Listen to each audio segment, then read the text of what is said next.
This week we're going to be having a look at another straight pull rifle. This time it's from a maker that a lot of people won't have heard of, a maker from Austria called Strasser, and the rifle is the RS-05. The Blaser straight pull rifle has been a driving force globally since it was originally launched, and I knew when I found out that the same man behind those original concepts put his brain to work with the Strasser straight pull that we were probably going to see something quite special. So without delaying any further, let's get into the rifle and see what it's all about. Looking at the rifle from the off, it does seem to be of a rather solid construction. It's not heavy though, but it does give you the impression that a lot of thought has gone into it. It's not the prettiest model on the market. I think the main reason for that is this drop-down slope above the pistol grip here. The reason for that is that it facilitates the straight pull sliding back to eject a case and pick up another case. But that said, you know, it's not too bad. The rest of the rifle is actually very pleasing to the eye. We've got nice flutes on the barrel here, got a thread cap which is almost invisible, and although it might take a little bit of getting used to, now that I've had it a couple of weeks, I've certainly grown to enjoy how it looks. The first rather neat design concept on the Strasser RS-05 is the mounting system. And when I first saw this, the first thing that sprung to mind was the Mauser M03 and the way that it has a fixed bridge and rings which detaches with two levers very simply from the side. On the Strasser, they've got a weaver rail which allows you to put your own rings on it, which helps to keep the cost down.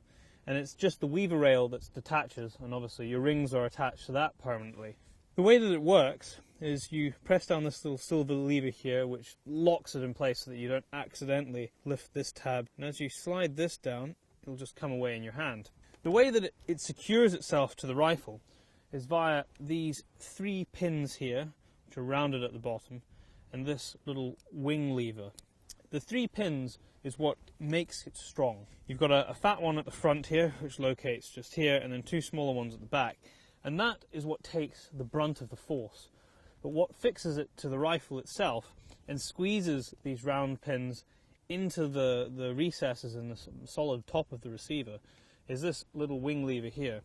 And all that you do is, with it open, you stick it into this slot with your pins located in the right place, and it rotates inside 90 degrees, and that click is it locking into place, and it cannot be undone.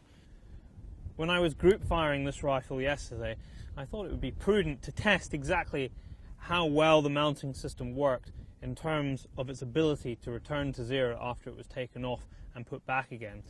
I fired 3 shots, one with the rifle as it was zeroed, the second with the scope having been taken off and put back on again, and the third with the barrel having been removed and put back on again. And that 3-shot group shot into well under an inch, which is very good going. You know, if a rifle, never mind taking stuff off it and putting it back on, shoots in under an inch, that's the kind of golden industry standard.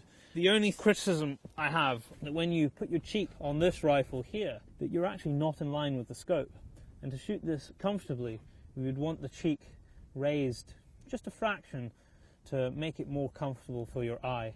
What is really interesting is how Strasser have gone about fixing the barrels to the rest of the rifle.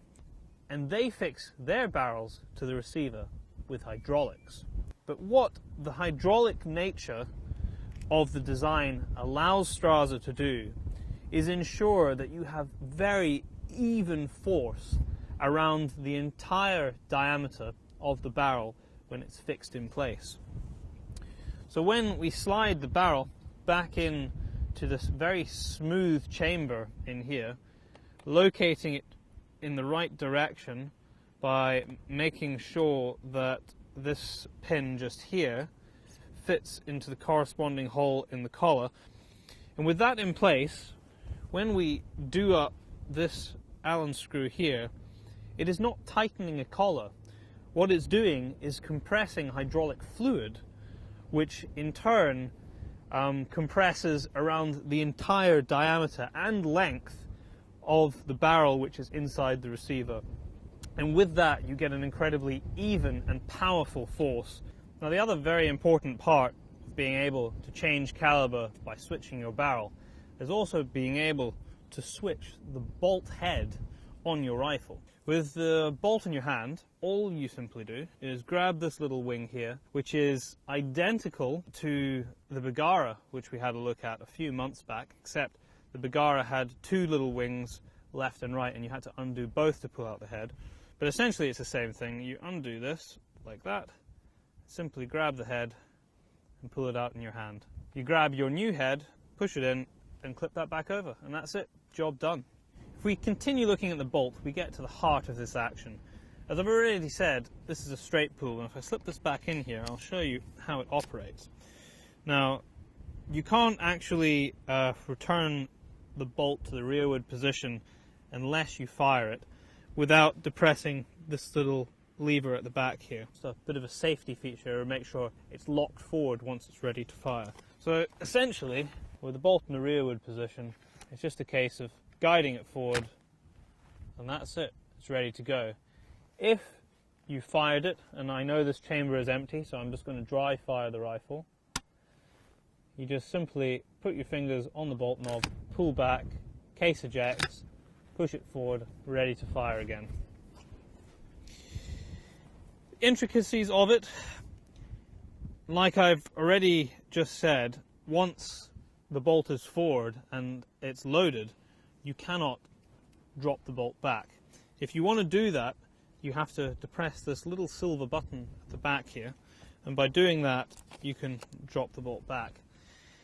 If you want to remove the bolt, you depress this button, which is hidden underneath the bolt shroud, if you want to call it that. In terms of the safety catch, which is attached at the back, currently this is ready to fire. We can see that because there's a red tab at the back here, and also just on the top, if you have a look, there's a little red button which sticks out the top. If you want to put it on safe, you simply push this lever down and you hear that click. That's it now safe. Everything's locked up, trigger will not fire, the firing pin's locked down. If you want to fire, you can't just simply push the safety button back up. In very much the same way as the new Sauer 101, you have to depress that central button first and then push the lever up. The only thing that I have to say about this one is that actually putting the safety on in the first place, it's pretty hard to avoid that click. Having said that, in a hunting situation, you're going to be walking around with it loaded and the safety on. If you want to take your shot, you're interested in putting the safety off, which is fairly quiet. You just depress and slide up. In terms of the actual operation, it takes a little bit of getting used to. It's not like any straight pull I've used before. It's a very clever design. It's quite complicated, but it operates very nice and very fast. And during the bit of time that I've already spent on the range with it, I have enjoyed operating it. Lastly, we turn our attention to the trigger. You get some pretty poor triggers on the market, and that's why there is such a scope for aftermarket triggers. But generally speaking, European manufacturers have been pretty good with their triggers, and Strasser is no exception. This trigger can be set. If you are to decock the rifle, it will unset the set trigger, and then you'll be back to your single stage. In its normal form, it's pretty sweet.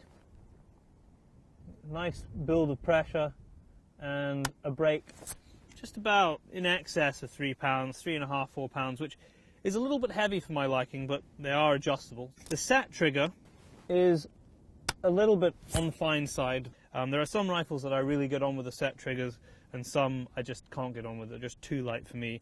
This Strasser's probably a little bit in the middle.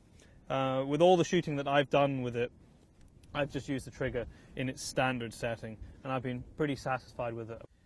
And that is pretty much all of the rifle covered.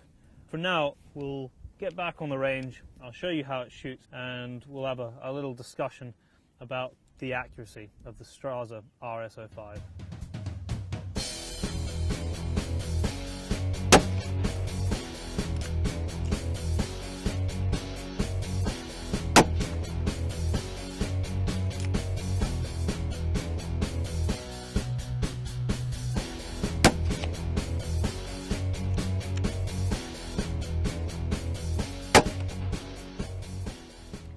Well, Strasser has performed remarkably well. Like I said, I did a lot of shooting with it yesterday, got some groups down on paper. As you can see here, 105 grain geckos, which was the first bullets that I shot with, that's a group of actually less than half of an inch. I went and tested some different bullet weights. Didn't seem to make a lot of difference. It seemed to pretty much eat everything. And you can see there's another group just here. I then went through the process of taking the scope off and the barrel off and shooting 3 shots, 1 between each.